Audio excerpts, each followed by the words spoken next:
Secretary, DILG Secretary kayo dati. Ano po? Opo. Under the Price Act, meron tayong Local Price Coordinating Council na pwedeng kumilos. Ano po? Yes, sir. Napakilos nyo ba yan ng mga panahon ninyo para yan ang unang nagmo-monitor po sa galaw at saka sa presyo sa bilihin sa palengke? Well, yes, umiikot po kami ng gusto doon and we make sure na talagang tumutugon sa batas ang bawat isa. Naalala ko nga noon nung umikot ako sa bawat palengke noon nung unang may kasama ko tiga DTI. DTI po ang primarily diyan, tumutulong lang po kami. Kasama po ang DA noon.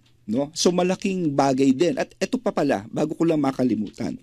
Because of climate change nga, naalala ko nung mayor ako noon, alam mo, there's one thing, kuminsan naman, baliktad. Masyadong mura yung mga gulay.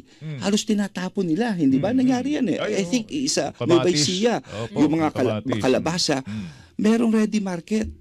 Ang local government units, ang lokal na pamahalaan.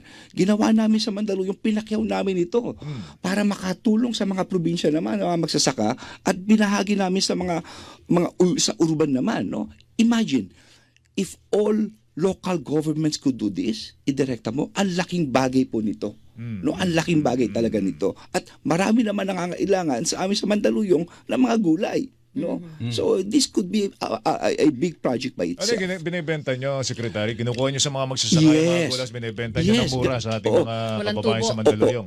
Yung kasi po yung panahon nung kung maalala nyo, mahaba ang drought, yung kanilang mga kalabasa, yung kanilang mga gulay, halos tinatapon na lang sa kalye. So ito'y ambag na rin namin sa magsasaka. At the same time, nakatulong sa amin. Ilang buwan din namin ginawa iyon, noong mga panahon na yon. So siguro through ULAP, Union of Leagues of the Philippines, through League of Cities, through League of Provinces, pwedeng through sisterhood ito Ito, Secretary, yung DA naghahanap ng venue para sa Kadiwa. Ang gagawa daw niya at maghahanap mga LGU. Yes, kaya importante nga, magandang project ng DA, talagang importante nito ang pakikipagtulungan. Yung chain, yung tinatawag na yung pag-ikot nitong ekonomiya na to, from the produce down to the market, malaki matutulong ng local government units po rito.